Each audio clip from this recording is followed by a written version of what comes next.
예수께서 이르시되 너희 율법에 기록된 바 내가 너희를 신이라 하였노라 하지 아니하였느냐. 성경은 패하지 못하나니 하나님의 말씀을 받은 사람들을 신이라 하셨거든. 하물며 아버지께서 거룩하게 하사 세상에 보내신 자가 나는 하나님의 아들이라 하는 것으로 너희가 어찌 신성모독이라 하느냐. 오늘 말씀의 제목은 우리는 신입니다 라는 제목으로 말씀을 나누도록 하겠습니다. 저희 상호가 제 두피 마사지를 해주면서 장난기 있게 회장님 편안하세요? 그러더니 잠시 후에 진짜 회장님이었으면 좋겠다. 돈도 많이 벌어주고. 그래서 제가 이렇게 받아쳤습니다. 나는 신이야 라고 얘기했어요. 저한테 옆에서 미스터 신? 그런 거예요. 그래서 속으로 I am the God이라는 얘기를 한 거거든요. 하나님 너희는 신이라고 하셨으니까. 성이 신신 그런 목사라는 얘기를 들었고, 애게게라는 말이 떠나질 않았어요. 내 삶을 돌아보면 미스터 신이 되는구나, 애게게가 되는구나, 그런 생각을 했습니다. 사실 작년 한 해 얼마나 우리 삶이 애게게였습니까? 그죠? 나를 봐도 애게게고 하나님 믿는다고 하지만 현실을 봐도 그렇고, 하나님 믿는 제 신앙의 모습도 그런 것 같고요. 그래서 새해 첫 설교로는 작년에 코로나로 애게게 했다면 올해는 그런 애게게를 뒤집어 엎을 수 있는 그런 설교를 했으면 좋겠다 라고 생각해서 우리는 신입니다, 우리는 가십니다, 데오스 하나님입니다 라는 제목을 정하게 되었습니다. 어떻게 하나님이 우리가 신이라고 하시는지, 그리고 우리가 신된다는 건 어떤 의미인지를 한번 나눠보도록 하겠습니다. 먼저 우리는 어떻게 신이라는 말인가? 내가 어떻게 하나님 같은 전능하신 하나님만이 가질 수 있는 호칭을 이 부족한 내가 가질 수 있는가? 근데 성경에 하나님의 말씀을 받은 사람을 신이라고 한다고 했어요. 우리는 생각하기를 선지자나 말씀을 전하는 사람이 신일 것 같잖아요. 평범한 사람이 그 말씀이 들리면 그 사람을 신이라고 하는 선언입니다. 이렇게 그리스도인들은 신이라는 겁니다. 근데 이게 불편한 진실이에요. 왜냐하면 예수님이 이 말씀 하시고서 유대인들한테 돌맞아 죽으셨거든요. 오늘 본문에 예수님이 그랬습니다. 너희가 나를 왜 돌로 치게 하느냐 했더니 유대인들이 너는 선한 일 했고 잘못이 없어. 근데 딱 하나, 네가 하나님의 아들이라고 하는 참난된 말을 했기 때문에 너는 신성모독으로 돌맞아 죽어야 해 한 거예요. 나는 하나님의 아들입니다, 나는 신입니다 라는 말은 돌맞아 죽는 사건이에요. 그래서 우리 스스로도 두려운 겁니다. 그런데 예수님은 그 제패를 이제 우리한테 주시는 거예요. 너희도 하나님의 아들이라는 거예요. 그래서 이 말의 두려움, 이 말의 참남됨 때문에 우리 안에 당신은 신입니다, 나는 신입니다, 이런 말을 일상에서 잘 사용하지 못하는 겁니다. 인간의 신분 계급 안에는요, 넘지 말아야 할 선이 있어요. 종이 양반, 그리고 신하가 임금. 그 선을 넘어가거나 그 선을 넘는 이야기를 하면 가차없이 죽습니다. 인간 세계는 그래요. 근데 인간과 하나님의 세계에도 선이 있어요. 그 선을 넘는 순간 칼 죽음입니다. 그래서 이사야는 죄인된 몸으로 천사, 스랍 천사를 봤을 때 나는 죽게 되었다, 화로다 라고 벌벌벌 떱니다. 천사만 봐도. 근데 하나님이라는 이름을 갖다 쓴다고요? 그런 사람이 있었어요. 에스겔서 28장에 보면 두루 왕이 자기 마음에 교만해서 잘 먹고 잘 나가니까 내가 신이라고 했어요. 성경이 이렇게 얘기합니다.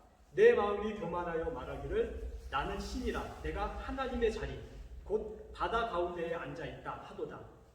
너는 사람이요 신이 아니거늘, 너는 사람이요 신이 아니거늘 네가 교만하여 신이라고 하였기 때문에 두로 왕을 지혜를 빼앗고 그 지위를 빼앗고 그 다음에 그를 죽음으로 만들어서 죽여버리겠다라고 에스겔서 28장 2절 3절에 나와 있어요.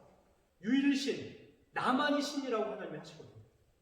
세상 모든 건 신이 아니라고 선언하시는 분이 앞에서 누가 내가 신입니다 하는 순간 죽는 거예요. 이런 사람이 두로 왕이 있었어요. 앞서 말씀드렸듯이 예수님이 돌맞아 죽은 이유도 이겁니다. 내가 하나님의 아들이라고 하셨기 때문이에요. 그러니 우리가 스스로 반문하기를 내가 신이다, 예수님 같은 그런 마음으로 말하는 것에 불편하고 두려운 것이 사실입니다. 그런데요, 또 이런 사람이 있어요. 감히 이 말을 마음껏 쓰고 다니는 사람이 있어요. 예수님이 그러셨죠? 두 번째, 사도 바울입니다. 고린도전서 8장 5절에서 7절을 보면요, 이런 말씀입니다. 비록 하늘에나 땅에나 신이라 불리는 자가 있어 많은 신과 많은 주가 있으나 다 데우스예요. 그러나 우리에게는 한 하나님 곧 아버지가 계신다. 이게 중요합니다. 우리에게는 한 하나님, 유일하신 하나님, 전능하신 하나님이 계신데 그분을 지금 뭐라고 불러요? 아버지라고 계시니, 그러나 이 지식은 모든 사람에게 있는 것은 아니므로 세상에 많은 신들이 있대요. 주가 있대요. 근데 그건 다 가짜고 진짜 하나님이 계신데 우리는 그 하나님을 아버지로, 그러면서 맨 마지막에 이렇게 마칩니다. 그러나 이 지식은 모든 사람에게 있는 것이 아니므로. 하나님을 아버지라고 부르는 것이요, 이제는 믿음이 아니라 지식이라고까지 해요. 확고한 역사적 사실과 우주적 어떤 근거에 의해서 이건 지식이 된 거예요. 그래서 유치원생들은요, 너나 할 것 없이 하나님을 뭐라고 불러요? 우리 아버지. 하나님 우리 아버지. 기도 때마다 어떻게 불러요? 하나님 우리 아버지. 우리가 이렇게 기도 때 하나님을 아버지라고 부를 수 있는 건 우리가 신이 되었다는 의미예요. 그런 사람만 부를 수 있는 용어예요. 근데 우리는 너무나 이게 흔해 빠졌고 너무나 이제 유치원생들도 쉽게 부르는 지식이 되어버렸으니까 이 말을 하고 있으면서도 내가 어떻게 하나님이 되었는지, 왜 하나님이 나를 부르고 있는지를 깊이 묵상해내지 못해요. 그래서 충격도 없어요. 하나님이 내 아버지다라는 말을 써도 예수님과 같은 배척을 받지 않아요. 그리고 내 스스로도 충격을 받지 않는 그런 시대에 살고 있는 거예요. 구멍가게에서 팔리는 눈깔 석탄처럼 그렇게 사용되다 보니까 그 용어에 충격이 없는 거예요. 하나님께서 부여하신 이 신성의 지위가 너무 감격이 없다는 거예요. 더 충격적인 건 뭔지 아십니까? 당신은 신입니다. 당신은 가십니다. 라고 말해주면 우리 안에 화를 낸다는 거예요. 예수님은 하나님을 아버지로 부르고 맞아 죽었거든요. 근데 이제 하나님을 아버지로 부를 수 있는 복음의 지식이 열린 시대에 살다 보니까 그렇게 써도 맞아 죽지 않아요. 그런 보편적인 시대가 되다 보니까 특별 은총이 일반적인 은총으로 열려지는 시대가 살다 보니까 이제는 내 안에 그 특별 은총을 확인시켜주는 이런 설교를 하든지 이런 말씀을 들려주면 내가 어떻게 신입니까? 감히 하나님 앞에 라고 하는 화를 우리 스스로 안에 생긴다는 거예요. 입으로는 하나님을 아버지라고 부르면서 삶에서는 당신도 그래서 신입니다 라고 얘기해버리면 그거는 받아들일 수 없는 이 부분, 그 이중성이 더 충격적인 거죠. 물론 교만해서는 안 되죠.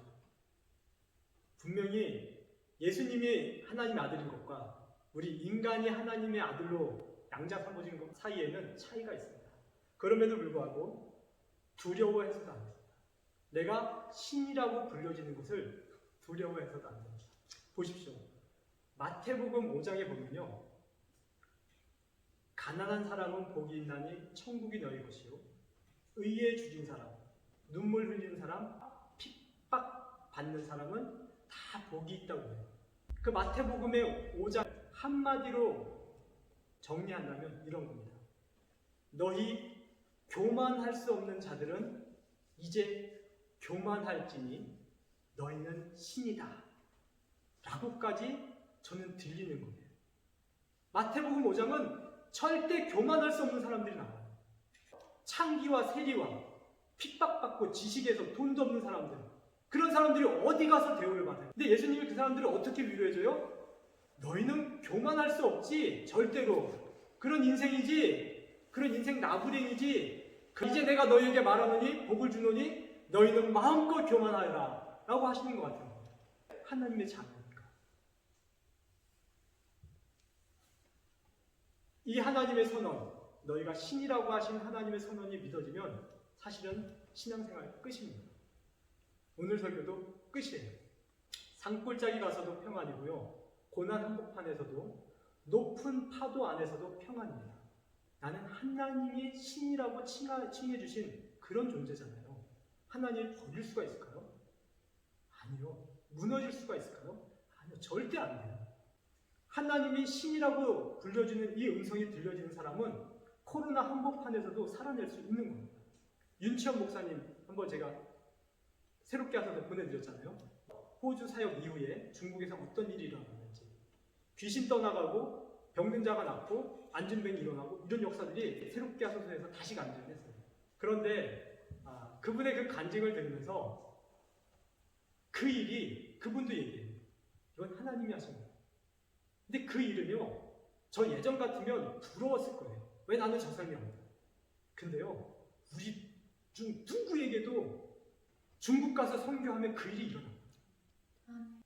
선교지 가서요, 복음 전하는 때는요, 그 일이 그냥 쉽게 일어나요. 내가 뛰어나서가 아니라 왜 그 일이 일어나냐면, 왜 선교지에서 일어나는가 하면 하나님이 당신을 증언해달라고 요청한 것이 뭐냐면 전도와 선교예요. 하나님은 스스로 존재하시는 분이어가지고 누구의 증언이나 누구의 소개가 필요 없어요. 그죠? 그 이름 자체가 스스로 있는 분이에요. 그래서 내가 하나님 앞에 뭐 좀 도와드릴게요 하면 하나님은 바로 화를 내시는 분이에요. 근데 그분이 유일하게 당신 나라의 일을 유일하게 네가 좀 해달라고 부탁한 게 그게 전도와 선교예요. 그러니까 하나님의 일을 맡아서 하는 곳에서는요, 하나님처럼 역사하실 수밖에 없는 거예요. 그래서 선교지에서 그런 역사가 일어납니다. 그러니까 우리는 그런 존재라는 거예요.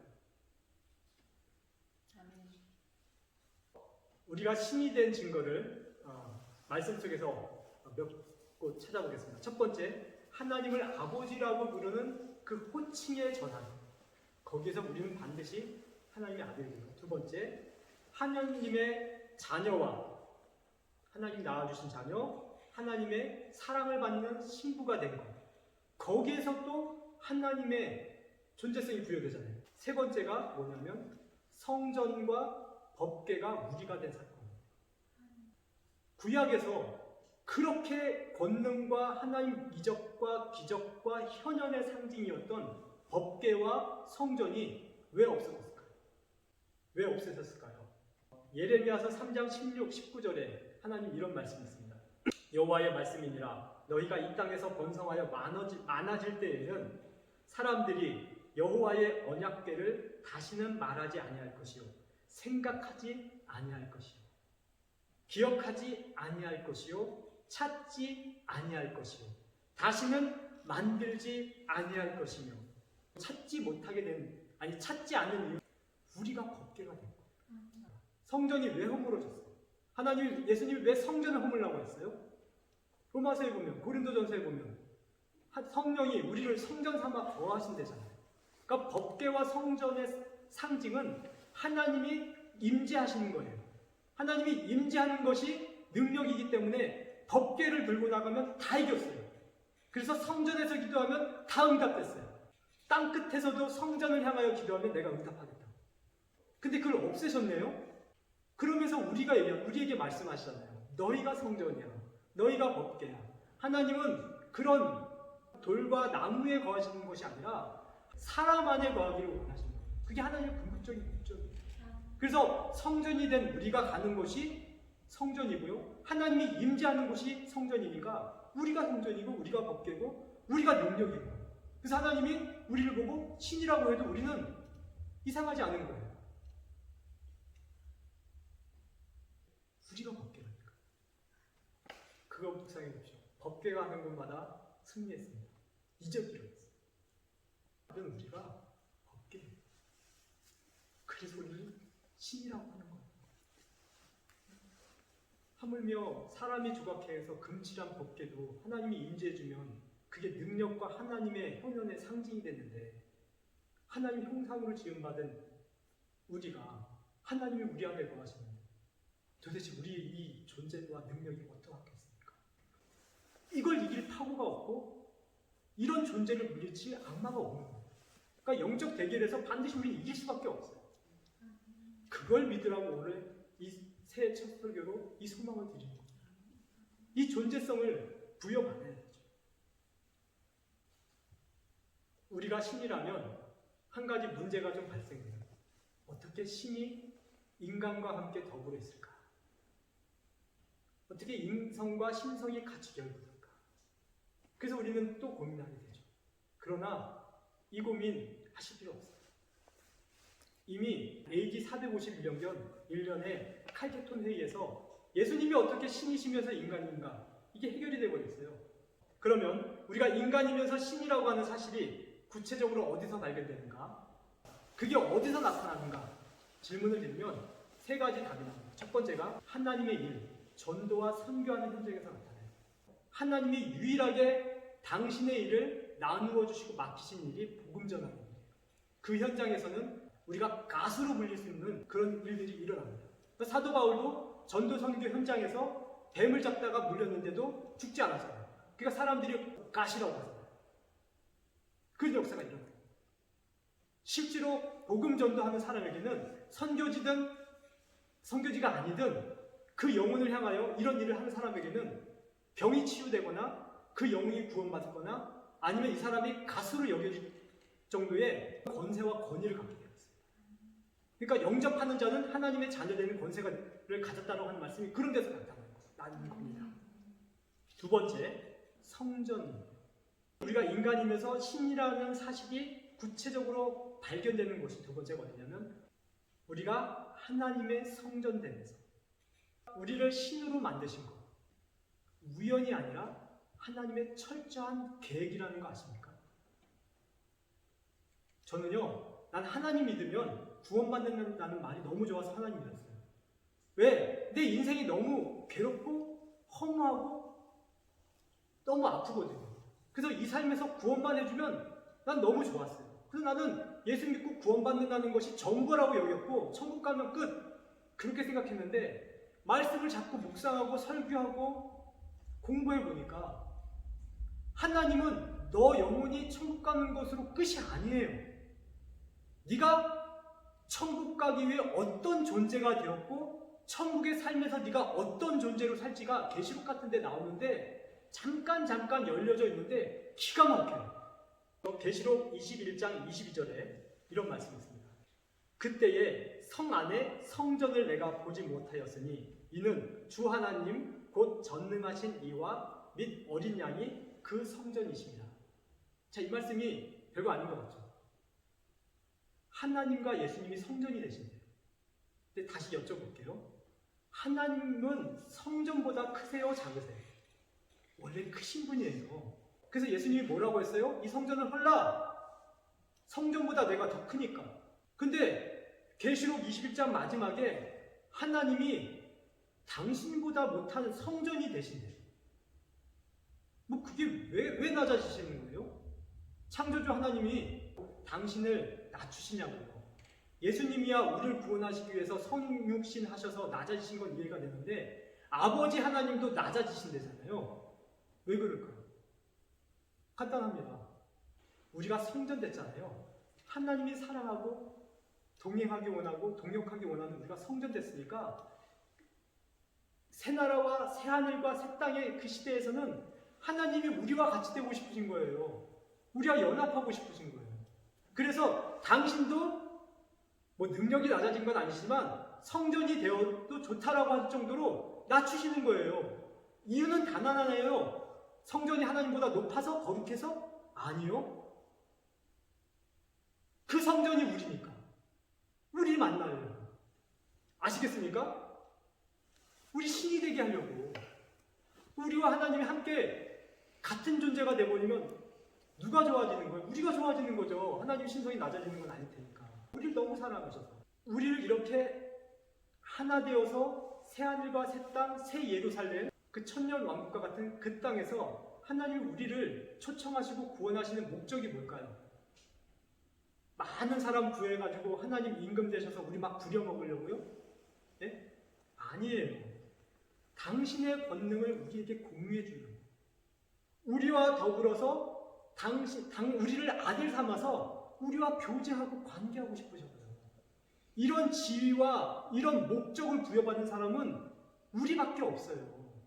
그래서 우리가 새하늘과 새 땅에서는요, 우리가 하나님과 왕노릇 하면서 누굴 부려요? 천사를 부리는 자라고 히브리서 읽었잖아요. 그 정도의 존재까지 우리를 급상승시켜 주시는 거예요.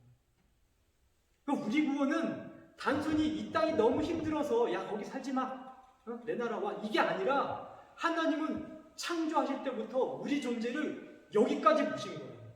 당신의 존재성을 나누어주고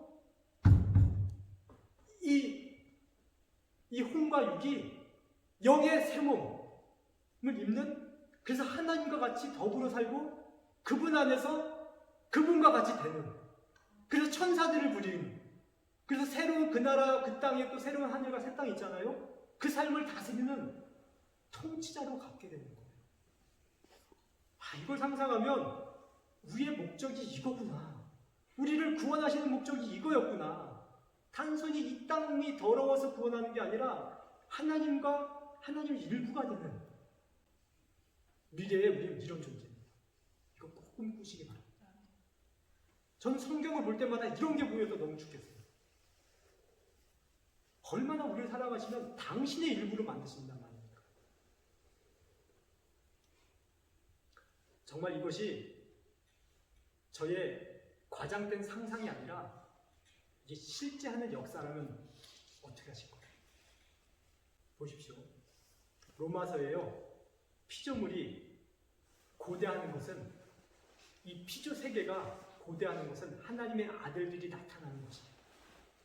만약에 우리가 하나님의 아들이 되고 신이 된다는 것이 단순한 성경적 상상이나 그냥 우리를 위로하기 위한 비유라고 한다면요, 피조물이 고대할 수가 있겠어요? 내가 하나님의 아들이 되고 내가 신이 된다는 것이 단순한 그냥 말장난이라면 성경에 피조물이 하나님의 아들들이 나타나는 것을 왜 고대하겠어요? 피조물 안에 어떤 실제적인 어떤 영향이 옳기 때문에 피조물들도 고대한다는 거 아닙니까? 반드시 우리가 하나님의 아들이 된다는 건 상상이 아니에요. 반드시 어떤 일이 영향이 끼쳐지는 거예요. 왜? 우리가 진짜 하나님의 신이 되는 거니까.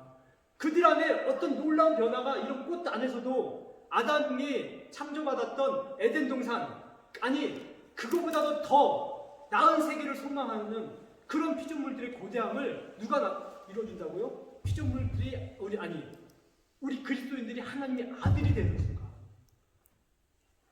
그래서 예수님의 아담이라고 하잖아요. 둘째 아담.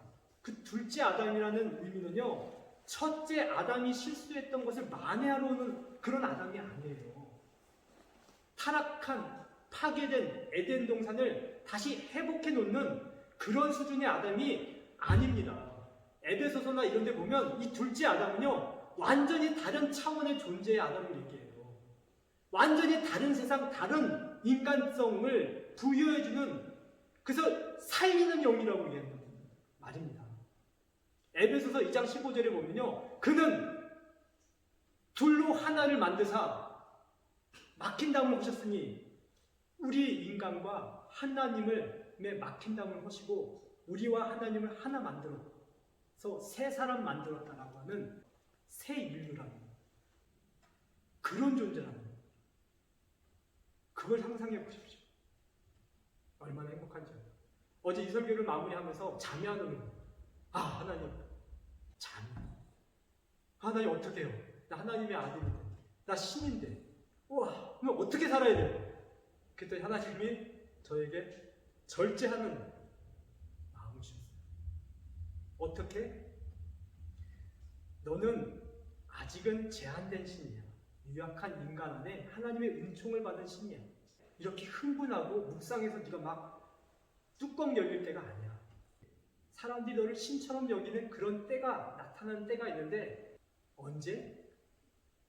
복음 전할 때. 네가 성전되었을 때, 즉 예배할 때. 성전은 예배하는 곳이다. 네가 예배할 때 너가 신이 됩니다. 세 번째, 하나님의 때에. 예수님은 하나님의 아들로 태어났지만 30세까지 인간으로 하시다가 하나님의 때가 참에 신의 역할을 하시고 가셨잖아요. 그래서 하나님이 우리에게도 우리를 부르신 목적이 카이로스 타임, 하나님이 우리를 부르신 어떤 일을 이루고자 하신 그 때가 되면, 그 때가 무르익었을 때는 우리를 신처럼 쓰십니다. 그때 기적과 이적이 나타나요.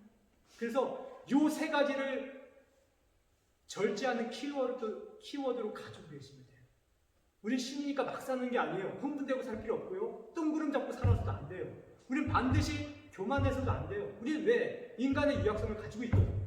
그럼에도 불구하고 하나님의 신성이 부어지는 때가 있는데 복음 전도 성경입니다. 그것이 이방 세계든 예루살렘 성 안이든 내 가족 아니든 복음 전할 때 반드시 신의 역사가 있는 거예요. 두 번째, 예배할 때. 그래서 우리가 예배할 때 기적이 나옵니다. 그래서 예배 중에 병자가 나는 거예요. 예배 중에 다 나왔대요. 예배 중에. 그래서 예배를 폐하거나 멸시하면 안 돼요. 그래서 신령과 진리로 드리는 예배 속에서는 역사가 나타납니다. 세 번째, 하나님의 때. 그건 내 타임이 아니라는 거예요.